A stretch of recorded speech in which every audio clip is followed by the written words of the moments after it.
నమస్కారం. నేను మీ RK the most high ఛానల్కి మరొకసారి మీ అందరికి స్వాగతం.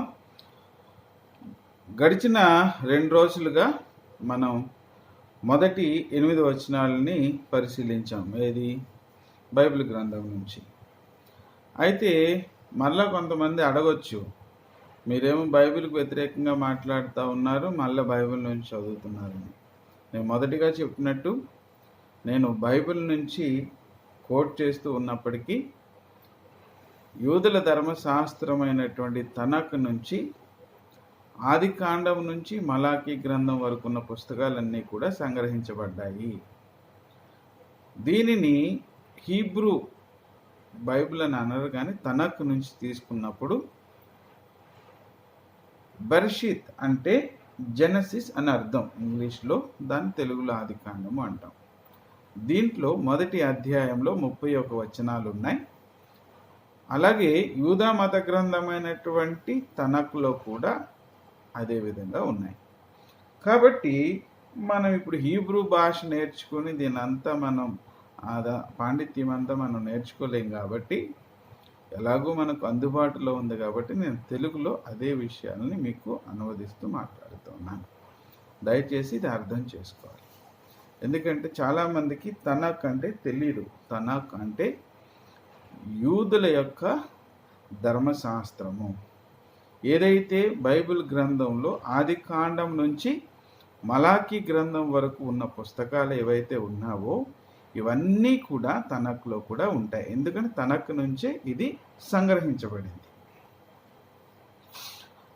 ఈ తనక్లో 3 విభాగాలుగా ఈ పుస్తకాలు రాయబడి ఉంటాయి. మొత్తం 24 పుస్తకాలుగా అందులో ఉన్నాయి.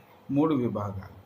మొదటి విభాగాన్ని తోరా అంటారు. తోరా అంటే మోషే గారి చేత దేవుడు రాయించినటువంటి ఓరల్ అలాగే రిటన్ రెండిటిని కలిపేసి తోరా అంటారు.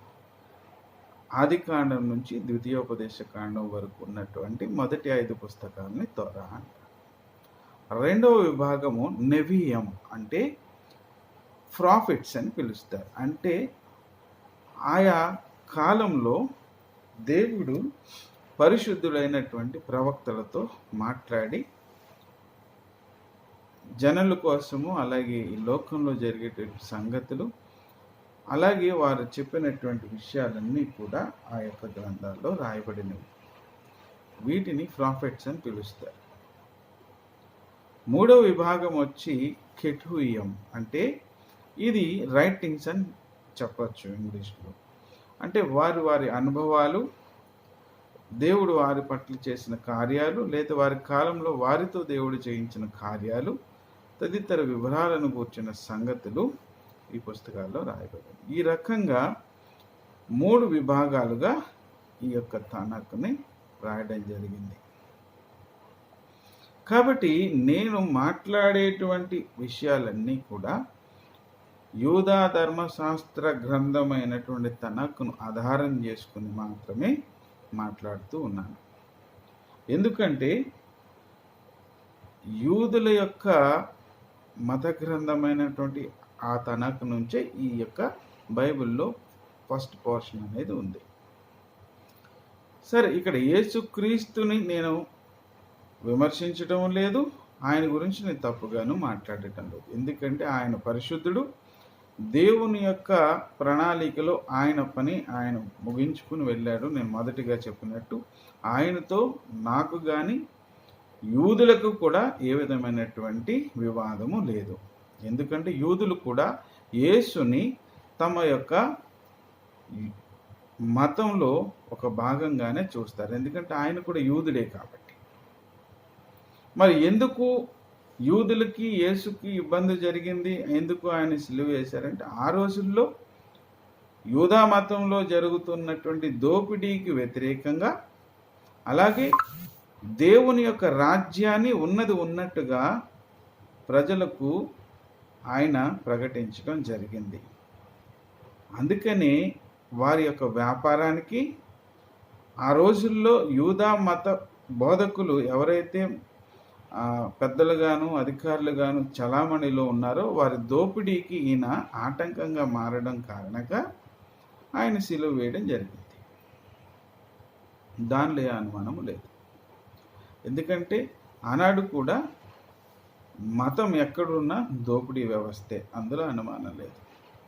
ఆ రోజు కూడా దేవుని మార్గాలను చెరిపి అసత్యాన్ని ప్రజలకు బోధిస్తూ ప్రజలను తప్పుదారి పట్టించేటువంటి పరిస్థితుల్లో దేవుని యొక్క మార్గాన్ని, దేవుని యొక్క చిత్తాన్ని, దేవుని యొక్క ఉద్దేశాన్ని ఉన్నది ఉన్నట్లుగా యేసు ప్రజలకు ప్రకటించారు.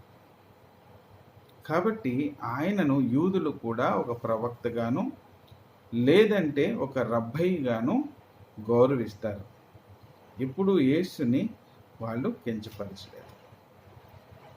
అందుకని యేసు క్రీస్తుతో కానీ, యేసు యొక్క బోధలతో కానీ మాకు కానీ నాకు కానీ ఏ విధమైనటువంటి విభేదాలు లేవని మరొకసారి చెప్తూనే, అయితే బైబిల్లో ఎక్కడా కూడా యేసుని దేవునిగా చిత్రీకరించినటువంటి విధానం కానీ, యేసు దేవుడు అని చెప్పినటువంటి విషయాలు కానీ లేవు అని నేను మరి ఒకసారి మీకు విజ్ఞప్తి చేస్తూ ఉన్నాను. అలాగే ఎక్కడైనా రాయబడి ఉంటే, నేను మొదటి రోజు చెప్పినట్టుగానే ఆది కాండం నుంచి ప్రకటన గ్రంథం వరకు యేసే దేవుడు అని ఎక్కడైనా రాయబడి ఉన్నట్లయితే మాకు సూచించండి. ఖచ్చితంగా మా ఆలోచనని, మా ఉద్దేశాలని మేము కూడా మార్చుకుని మీ విశ్వాసంలో మేము కూడా ముందుకు సాగుతాం.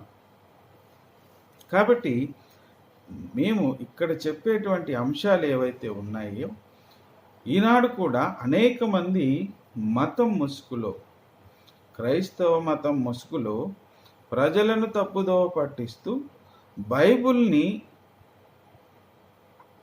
ఉన్నది ఉన్నట్టుగా కాకుండా వారికి అనుకూలంగా బోధించుకుంటూ వారి లబ్ధి పొందడం కోసం ప్రజలను దేవుని మార్గాలకు దూరం చేస్తూ ఉన్నారు. దేవుని చిత్తానికి వారిని లోబడనీయక, వారి చిత్తానికి, వారి ఉద్దేశాలకి, వారి వ్యాపార లాభాల కోసము, వారి స్వలాభాల కోసము ప్రజల యొక్క విశ్వాసాన్ని వాడుకుని వారిని దేవుని యొక్క మార్గాలకు దూరం చేస్తున్నారనేదే మా బాధ. అందుకనే విషయాలను ప్రజలకు అర్థమయ్యేలాగా వివరించాలి. ప్రజలు ఉన్నది ఉన్నట్టుగా సత్యాన్ని గ్రహించి దేవునికి సమీపంగా ఉండి దేవుని మార్గంలో ముందుకు పోయి వారు నిత్య జీవాన్ని పొందుకోవాలనేది మా ఆకాంక్ష. అంతే తప్ప ఎవరినో విమర్శించడం వలనో, ఎవరినో హేళనగా మాట్లాడడం వలనో మాకు కలిగేది ఏమీ లేదు, మాకు లాభం వచ్చేది ఏమీ లేదు. అలాగని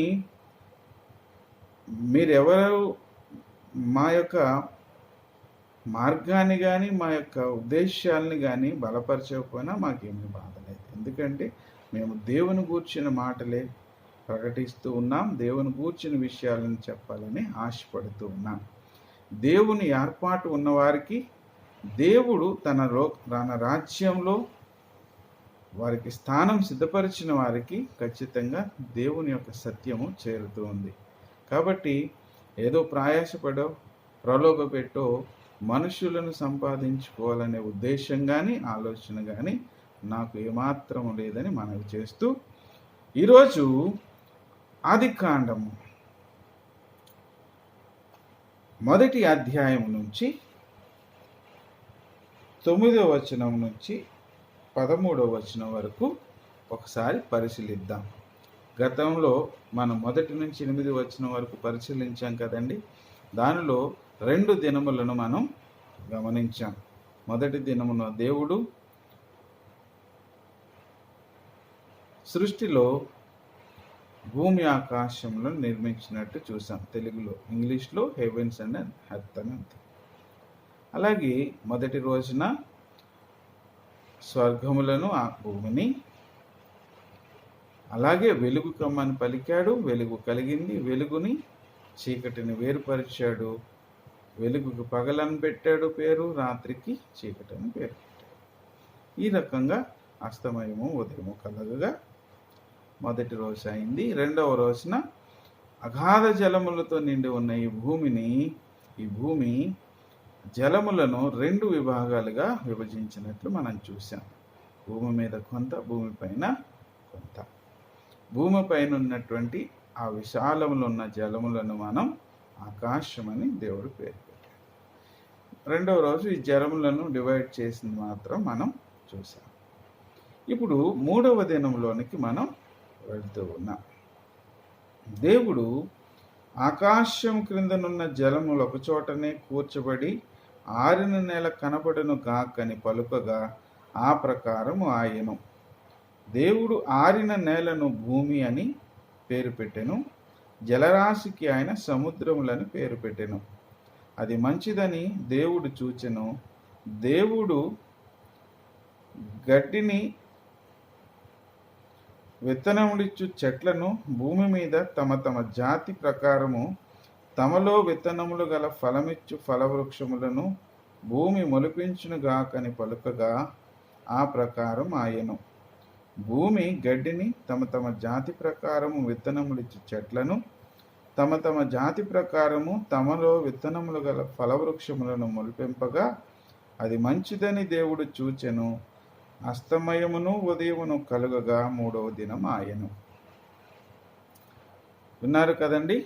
3వ రోజున దేవుడు భూమి మీద ఉన్నటువంటి ఈ అగాధ జలములన్నీ ఒక చోటనే ఉన్నాయి కదా. సో అప్పటికి భూమి కనిపించడం లేదు, భూమి జలములతో నిండి ఉంది. సో అందుకనే దేవుడు ఏం చేశాడంటే ఆరిన నెల కనబడును గాక, ఈ జలములన్నీ ఒక చోట కూర్చోబడి ఆరిన నెల కనబడును గాక అని చెప్పాడు. పలికిన వెంటనే ఆ ప్రకారము కలిగినది. కలిగినప్పుడు అంటే వెంటనే అంటే నేను మాట్లాడతానండి, నేను అందుకని మీరు వినండి. ఖచ్చితంగా కొన్ని విషయాలను మనం మాట్లాడుకుందాం. క్రమంగా నేను అన్ని విషయాలను మీకు వివరిస్తాను.